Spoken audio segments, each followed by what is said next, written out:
Okay, we're rolling. What's up, PB? Dude, chilling. Happy New Year. Happy New Year, man. How have you been doing? What have you been up to? I'm pretty fortunate right now. I just got such a crazy good fortune. It was bad fortune for someone else, I guess, but I had taken on a job for the entire month of January, basically. Uh-huh. And the guy canceled like the 31st of December. So this last week, I've just been like trying to remember how to have fun again after working so hard this last year. Yeah, no, absolutely. It's definitely been a year for working. Yeah. I was pretty lucky too. I was able to stay consistent and stay employed and have multiple jobs even. But it was definitely a perspective shifter for me because now I'm really starting to see the value in not working all the time and not being obsessed with everything that I'm doing, which is Mhm. very difficult for me. That's something I kind of struggle with. Well, man, it was so crucial to you getting set up in your new spot was being able to work and buckle down and make your time there valuable, you know? Yeah, it definitely was. I can tell now as I approach 30, I'm in a different phase. Oh, how close are you, man? November, I turned 30. So Oh this boy. year, I'm joining the dark side. I know, man. I think your 30s are the best time, honestly. I've done 3 years of them so far, and You're an old pro. I've liked them all. They're getting better, man. Um, That's what I hear. Yeah. So obviously I can complain about the trivial things like my face is getting some wrinkles, you know? I could You're be still like, "Oh beautiful man, to me. it's the bad light and the thousands of miles." That's what it is. Maybe. Um, but you just learn to appreciate the things that get better, right? Like I'm not making dumbass decisions all the time. It's Yes. I'm able to be so disciplined kind of naturally in a lot of ways. Like I just decide I don't want to do something and it's right there. I'm just like, oh yeah, I'm not doing that kind of stuff anymore. Instead of just like, maybe it's a good idea. There's no peer pressure really. Hmm. I just have a better handle on my mind. And if you don't love that, then getting older sucks. But I love it. Yeah, I felt, and tell me what you think of this. I felt like when I was younger, I would really overload myself with a bunch of different shit and do shit that I didn't even want to do just to be doing something. 100%, man. Was it like that for you too? Absolutely. I think, yeah, now it sort of, I guess in late 20s and in the last couple of years, that same tendency transformed to be more work oriented. Like I would have a hard time saying no to anything that offered me money. Hmm. And it wasn't just like partying or like social events or whatever. That was more like mid 20s kind of. You were there for a lot of that. I was there. Although we did have a lot of fun and I wouldn't not do it. It was just, we were just looking for something, you know? Yeah. Smoking And weed in my Pleasant Street apartment, yeah, dude, it's a hanging lot out of at fun. Joshua's, Oh drinking man, drinking so much shitty time. pumpkin beer. Yes. Have you had Those one of those? No, I have Not not. recently? No. No. No, I do. Those give you the worst fucking hangovers because it's all like sugar and shit to make it Yeah. pumpkiny. It's like pumpkin juice for adults or something, right? It's like a juice Yeah. box for an adult. Hmm. A seasonal juice box. It's like the basic white boys spice latte. It is. Millhouse likes pumpkin spice beverages. I don't think you shouldn't, but We won't hold it against them though. mm-mm, So not at you were all. one of my first friends who was like, fuck having a job. I'm not gonna live a normal life anymore. So I wanted to talk to you a little bit about that. How did you get to that point and what was that process like starting out? Well, you remember the probably most bland part of the whole deal was that I spent, well, all in all, probably 9 years I worked at Subway, Yeah, I uh, remember. you know? And it seemed like the perennial quest for me was to do any little bit extra I could to end that whole ordeal, right? But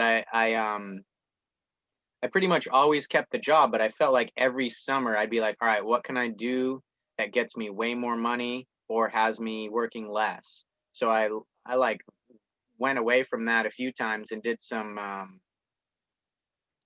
Maine's good for side jobs in general, so I was always doing stuff like that, but any sort of hustle that took me away from there and made me more money, I was like, this is cool, this is cool. And I think some of them got sketchier and sketchier. The real turning point for me is I did independent contracting for DirecTV with my cousin, and it felt like we were it felt dangerous, right? Why did it feel? Like, so it was basically up to us to do the work, and it was like I had done some building before, but we had like some 40-foot ladders. We were on people's roofs. We were drilling holes in their ceiling, and my cousin definitely knew what he was doing, but I was learning, and I'm like, oh, cool. We're gonna make $1,000 a week. If we want to get up at 7 and start and go home at 8 p.m., we can. And that was the first like thing that I felt was non-regular, but obviously it was way overboard. I didn't want that either, but I didn't want to do 40 hours a week every week for the rest of my life. I was like, maybe I can do this thing all summer long and then get 6 months off. It seemed like such good money, you know. That was like the radical departure from having a regular job. And I guess I was 20 at that time, and we made some pretty good money, but I quickly got burned out, man. We were living in tents behind a Walmart in Plymouth, Massachusetts, and it went on for a month or two, and someone stole a tent. Someone stole the tent, right? Way And she we were goes, just, bud. I know, fucking way she goes. But we were just trying to maximize the money, right? He was like, yeah, we could get a hotel room. Yeah, we could sleep in the truck, whatever. Let's just do this and work really hard. And I think the reason that that kind of disintegrated was the guy who was in charge of paying us was like addicted to pills. And every week the paycheck got less and less, and he would call us and we would talk to him, and he would tell us it was like certain that we were getting certain fines for, like, the big one was, and this was, well, let me only give you the necessary details, I guess. It was like 2008, 2009. People are getting cell phones and stuff like that. We would be fined $50 a job if we didn't hook the satellite receiver to a landline and activate it through the landline. And people with any sort of money didn't have landlines in their home anymore. So we would do a full week of work. Say we book 28 jobs, right? We hook up 5 landlines. They would take off like $600 off of the paycheck. So it'd be like, well, you might have had 1,000, but you only had 400 And this then week. you guys had to split that. What's that? And then you guys had to split it. No, but it still felt awful for Oh, yeah. being. We were working 12 hours and 12-hour days and driving between jobs and putting gas in the truck and stuff. Yeah. So I'm not sure.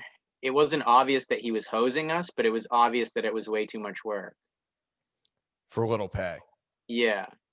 So after that summer, I came back to Maine, and I got one of those opportunities that you'll hear about in like movies, where I went to my mechanic and I was like, do you guys need help here? And he told me I could clean up his shop and sweep the floor and put away his tools. And I just started doing that while also working nights at Subway. And then, yeah, I mean, I've been doing that now for 13 years, man, almost 12 years. Before we go any further, would you happen to have a set of headphones? To look profesh. Well, it's just feeding back a little bit. I can hear my voice feeding back on your end, and I'm getting it in here. So if you have some, it'll eliminate that. Okay. I have some small ones. Yeah, give me Okay, 2 seconds. cool. No problem. Do what you got I to have do. earbuds, but That'll work. what's have you discovered any really great music this year, Taylor? Music this year. It's been few and far between. One thing I really love though was the new Sturgill Simpson album, Cutting Grass. I like that a lot. Um, have you listened to Sturgill Simpson before? I haven't. So he's like a Nashville country guy, but he does all sorts of music. A couple of years ago, he released an album called A Sailor's Guide to Earth. That's kind of like a Stax Records, Elvis Presley, and Memphis throwback. And then after that one, he did one called Sound and Fury, which is basically the soundtrack to 2020. It's about the apocalypse and America falling apart and becoming a Oh no, country. that sounds pretty intense. Let me plug Yeah. this in and we'll see where we're Okay. at. Okay. You're good. How's that? You still got sound? Oh, yeah. And it sounds better too. The audio quality is way better. Ooh, nice. Okay. I Cool. sound like I fell down a well to myself, but maybe I'll just take one out. Yeah. You can take one out. Nice. Okay. So, back to on track about working. You being the first person that I knew who didn't really want to have a job. So you started working at this mechanic shop. What happened after that? Well, so working there, eventually I got started actually fixing stuff. He taught me a bunch of cool things. Bob, my old boss, and basically I just adopted more and more responsibility there. Started answering the phone, started dealing with customers, ordering parts, and pretty much doing everything it took to operate a shop. And after 5 years of that or so, 4 or 5 years of that, and trials and changing buildings, I thought that it was something I could do myself. Yeah. So what was the border like? When did it flip though? Because you had the house on Old Bath Road, Yeah. where you always would fix my 2000 Pontiac shitty Grand Am, and I'm sure you remember that car well. I think I've had every fluid it contained on my hands at some point. I'm honored. What was your question? How did I get set up there? Yeah. How did you get set up there and start fixing stuff? Because that was the Phil Bryan that I had met. Exactly. That's I had started doing that not too long before meeting you. I was working both things actually. I was doing side work at 408 Bath Road, across from the day spa. Yeah. Lovely neighbors, and they probably hated us, but because you guys were always revving your fucking cars. yeah, all the people that came and visited, especially. I tried to be like pretty respectful, but if you burn them if you got them, they say, right? Smoke them if you got them. Smoke them if you got them. Yeah, exactly.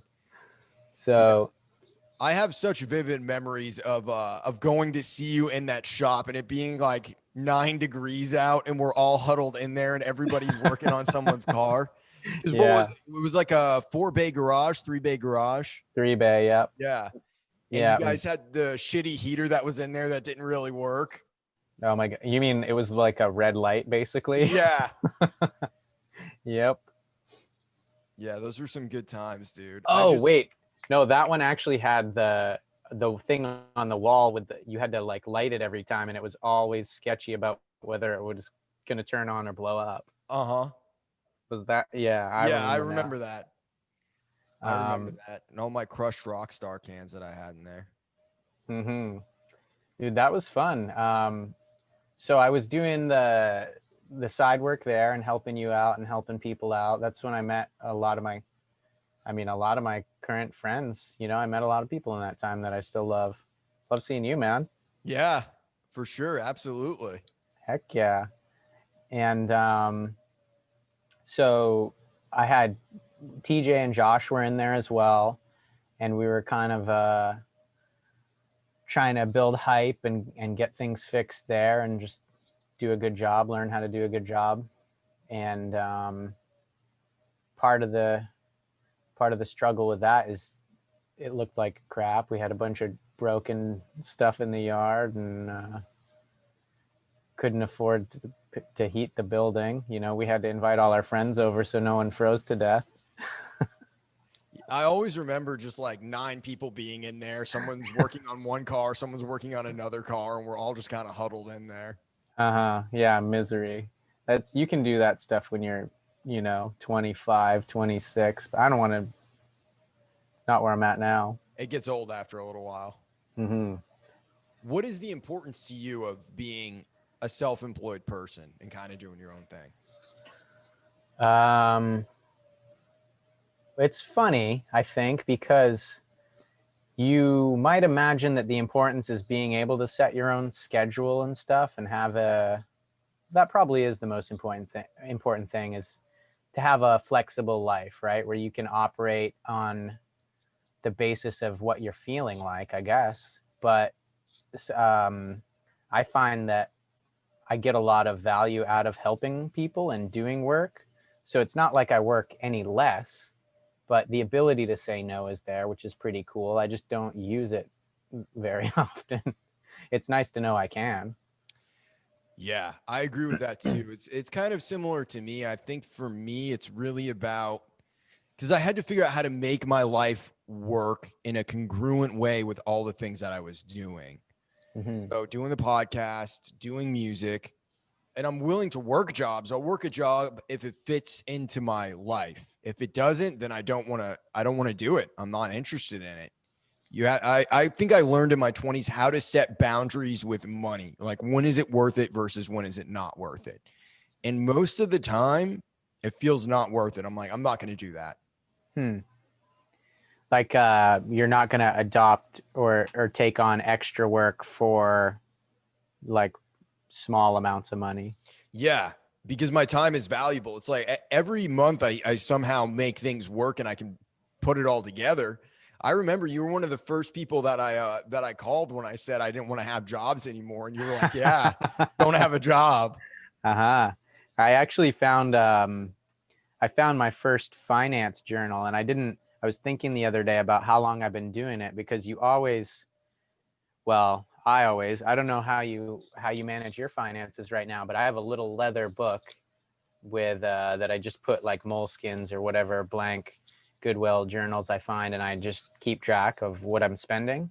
And if I buy something, I take it out as soon as I can remember, and I write down the purchase, what it was. They're highlighter color coded so that I'm really quick when I'm totaling stuff up, like for a week or for a month or whatever my expenses are.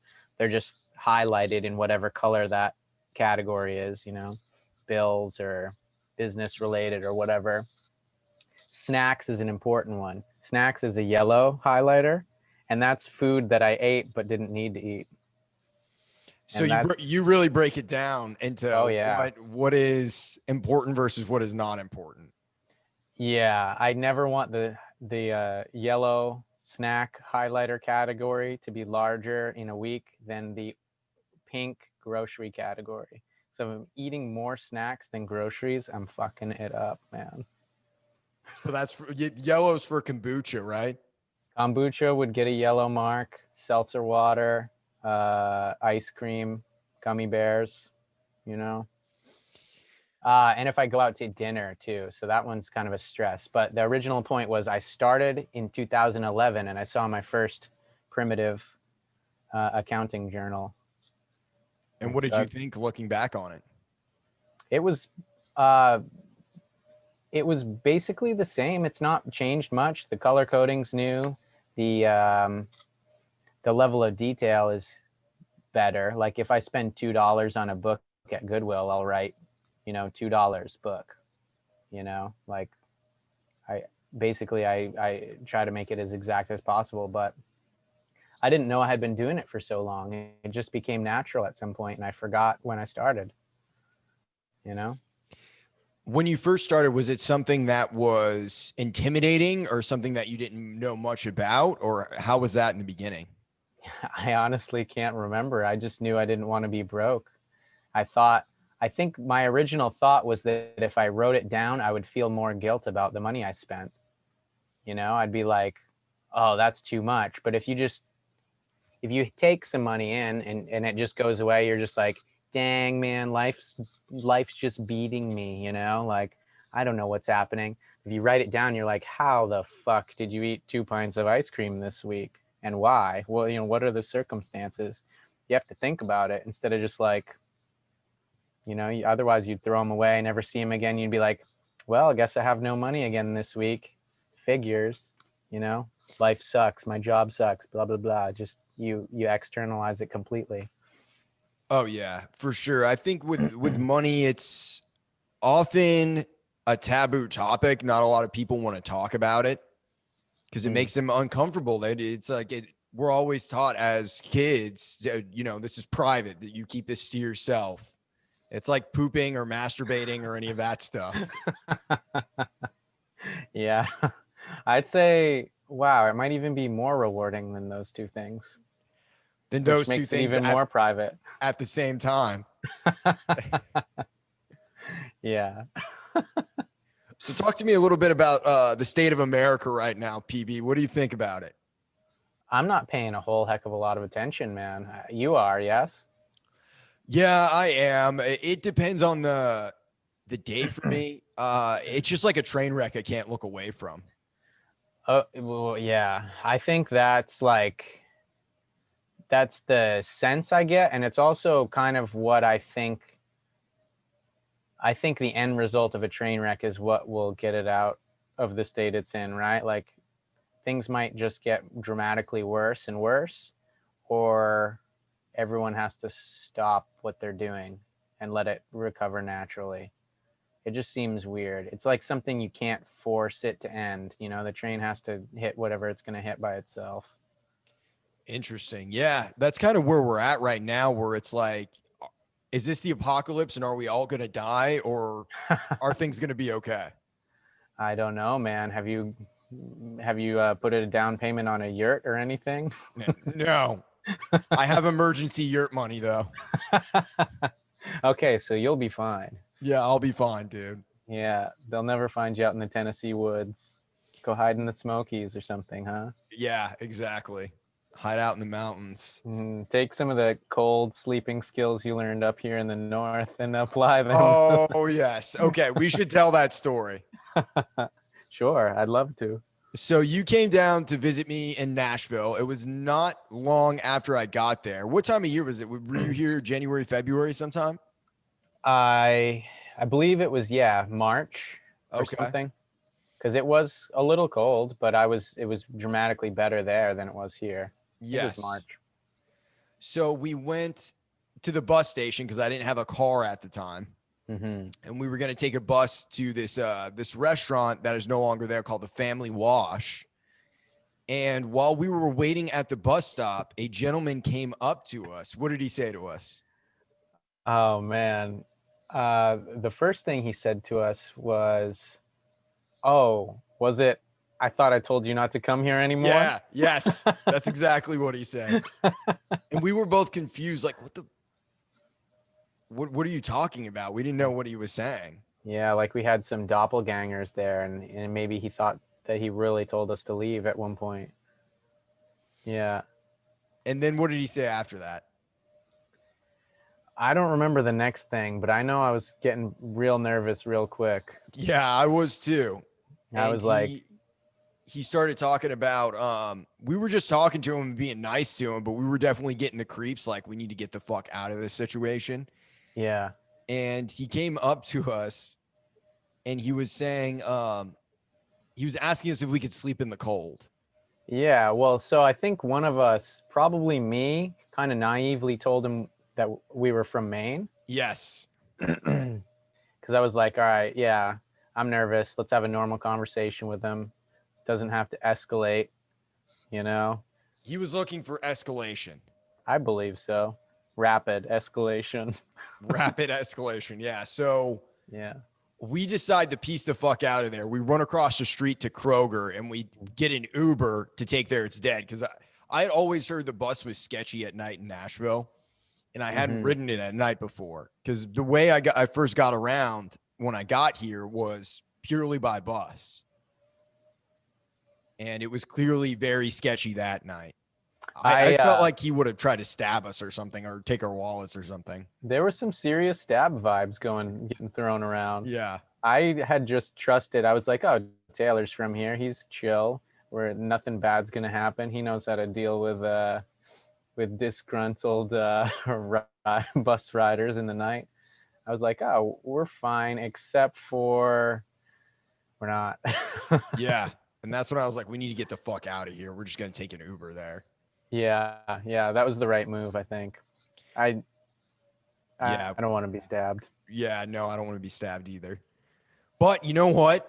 In a nutshell, that is entirely the world that we're living in right now. Like everything that's going on, people are desperate. People are hungry. People are broke.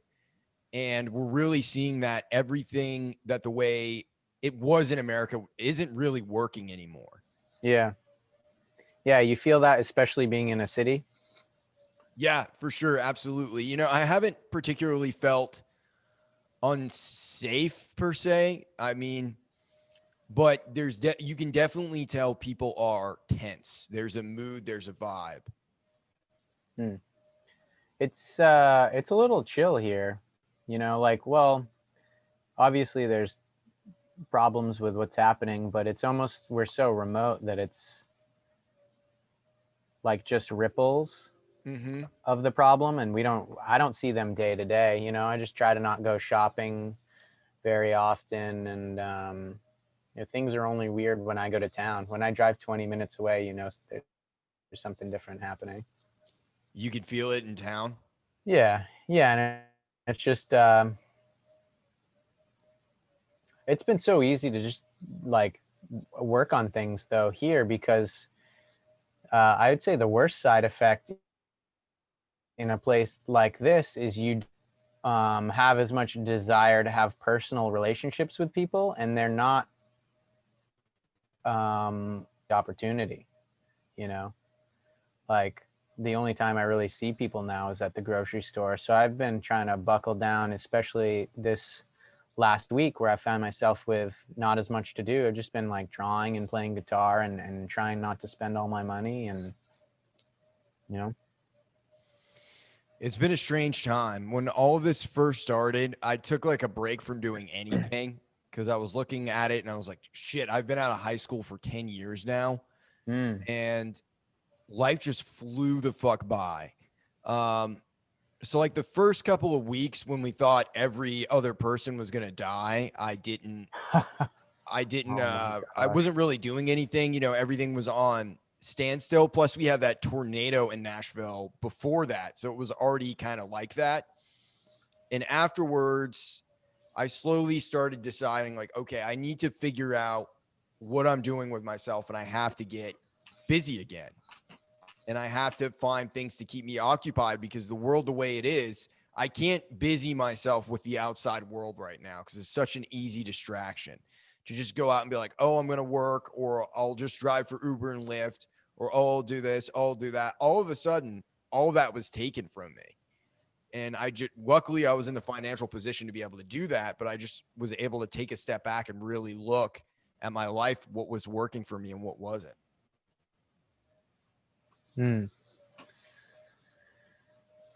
Yeah, 10 years, man. 12 now, huh? Well, no, it's going on 11 in June.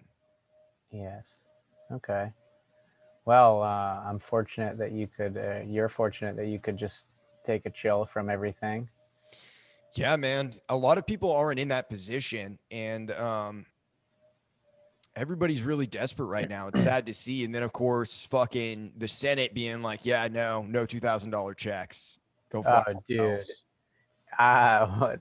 $600 is such a slap in the face, really. It's like, give me nothing. I'll take nothing instead, because you just have to pay it back later. It's like, I don't know. It's like leaving a penny tip at a restaurant. Right. Wow.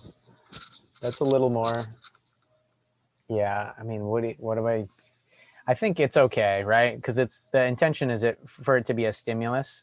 I think the best way to use it, honestly, is if you think that someone who you would if you would be sad that a company or a person went out of business, it might be worth giving it to them, you know, like Jeff Bezos. that cocksucker. Yeah. You're not a fan? Jeff Bezos. Yeah. Um, I've been trying. I think I've only bought one or two things off Amazon all year, of 2020, because everyone was. It was like, wow, how lucky for him, right? All of a sudden, nobody wants to leave, and he has the best delivery fleet in the country. And Yeah. In the cool, world. man. And the what? In the world. In the world, right, Yeah. right. And the most like desperate warehouse employees known since the beginning of the Industrial Revolution. Yeah, I know. Dude, it's fucked up. I hear stories about that. The Amazon people are pissing in bottles and shit, and they're getting threatened to lose their jobs if they don't do X number of whatever an hour. It's fucked, dude. This is clearly not what we're meant to do as human beings. Everybody should figure out how to be self-employed. It would be cool. You know, that would be the ideal outcome of an apocalypse scenario, right? Is that communities band together and people learn how to do things and share skills in small groups, and it's not this huge web of interconnected. I mean, it's like the shittiest scaffolding we've ever built is how the world is working right now. You know, just I don't know how bad it was for you in in Nashville, but just thinking about food supply chain problems when nobody's leaving. Like you go to the grocery store and there's no food, like that's too fragile of a system, really. Like everyone's got to go into the same brick building to get food, or people start dying. Like that's pretty shitty. And not only that, but no one knows, like the majority of people in America don't know how to get food. And I'm guilty of that too. You know, I've never been hunting before. I don't know how to grow anything. Mm-hmm. If I was in a pinch, I could probably figure it out. I have faith in myself, but the average person, they really we're really so far removed from what we're eating and what we're putting into our bodies. Yeah. I think just in general, knowledge and like it's become so specialized knowledge and skills and all that, and you're really counting on so many other people who know how to do things, or you won't, you know, your life is so dramatically different and challenging. Food is probably the biggest part because it's delicious, and if we had to only eat vegetables, I might just tap out myself. Vegetables and bugs. Yeah, I mean, I want poutine every now and then, right? I hope that's not going to go away. I think it's going to be okay, bud. If I'm president, dude, the poutine is going to be flowing from the streets. It'll be everywhere on every corner. You've got my vote. You've got my vote. I'll vote twice. I will resurrect people from the dead to vote for you, Taylor. Dude, you know what? That's the world we're living in. And that's just how it's got to be now. By the way, I do have a conspiracy theory for you. Let's hear it. So my conspiracy theory is that the election was 100% rigged for Joe Biden, but it wasn't rigged against Trump. It was rigged against Kanye. All right. Kanye. How did he do, man? Not good better than expected, but they actually took him off a bunch of ballots in a bunch of states in order so he couldn't split the vote. I see. I think he got like 10,000 votes in Tennessee. That's pretty good. Because he was on the ballot here. He wasn't on the ballot here in Maine. It was De La Fuente and someone else, but he wasn't on our ballot. Any state where he wasn't on the ballot, racist. Anybody who voted for Joe Biden, racist. Oh man, yeah, you can't. They rigged it against him, dude. Just because of Kanye, you're racist. Yeah, dude, they're racist if they rigged it against Kanye, man. I believe that. Yeah. He did that long podcast with Joe Rogan, huh? Yeah. Before. Did you listen to that? I started, yeah, but I've been trying to stay off of YouTube. Well, I guess he's only on Spotify now too, right? Yeah. Joe Rogan's just on Spotify. Yeah. So I've been taking some time off YouTube and just, but yeah, I did hear about Mike Tyson doing 4 grams of mushrooms on the air. I heard about that too. I haven't seen it, but I'm sure it's good. That makes me hella nervous, dude. I was thinking like maybe that's what I should do now.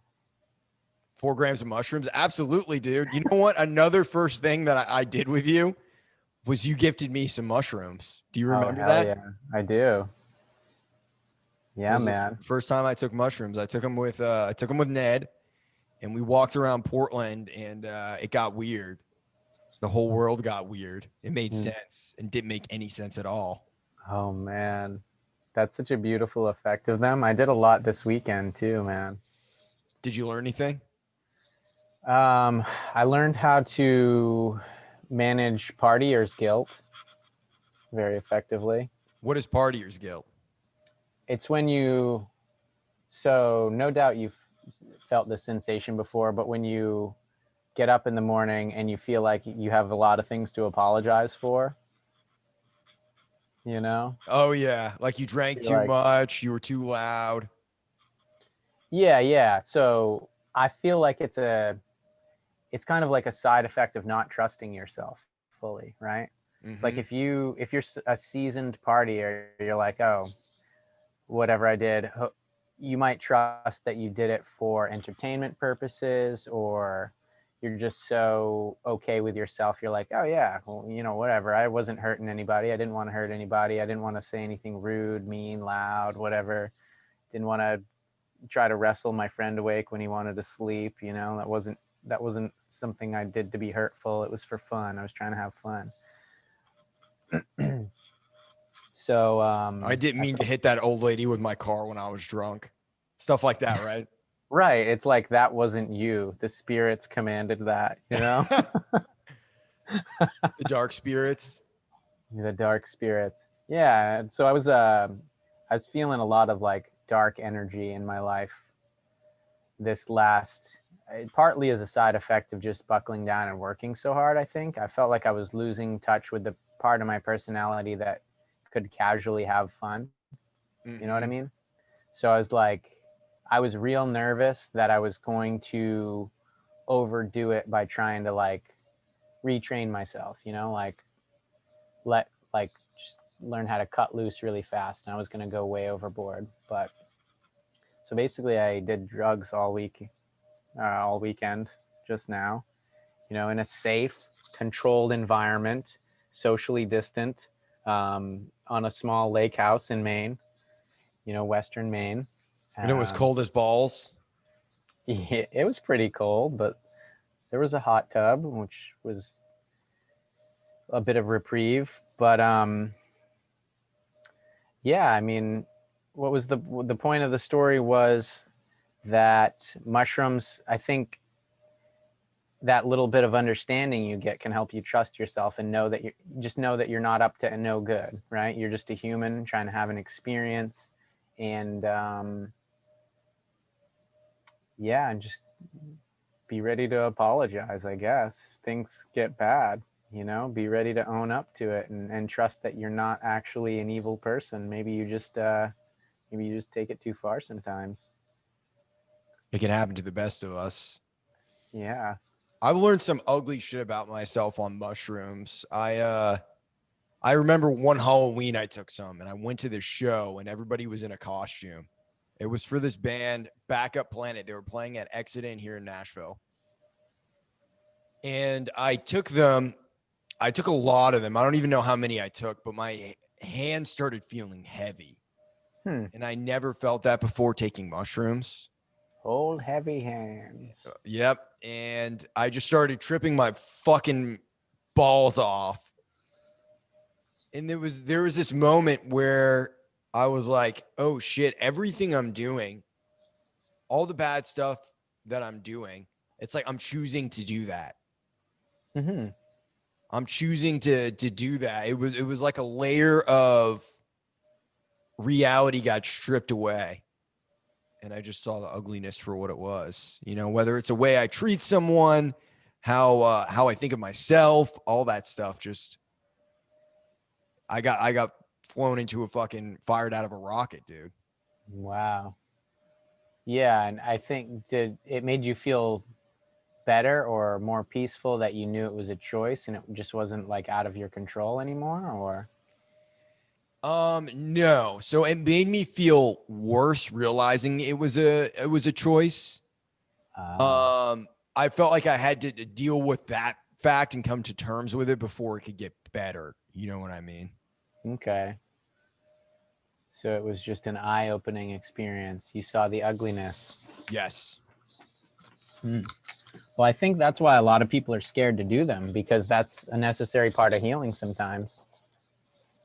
I'm starting to sound like a new age shaman, I guess, but You've always been my new age shaman. it's an honor, man. Every time I need guidance, my spirit needs guidance. You always lead me down the path. Thanks, man. Yeah. Of Well, course. I love talking to you. The last conversation we had was really good, and I feel like you're one of my best friends in the way that it doesn't matter how much time passes. You know, I just really love hearing from you. We take it right back to that Pleasant Street apartment. Yes. Well, dude, I appreciate you doing this today. Thank you so much. I will be seeing you soon. My pleasure, man. Hey, I'm gonna listen to your State of the Union because I didn't have much input in the political sphere, and I got to hear what you're thinking. Yeah, it'll be out the week before this one. Okay, cool. I look forward to it. You got it, bud.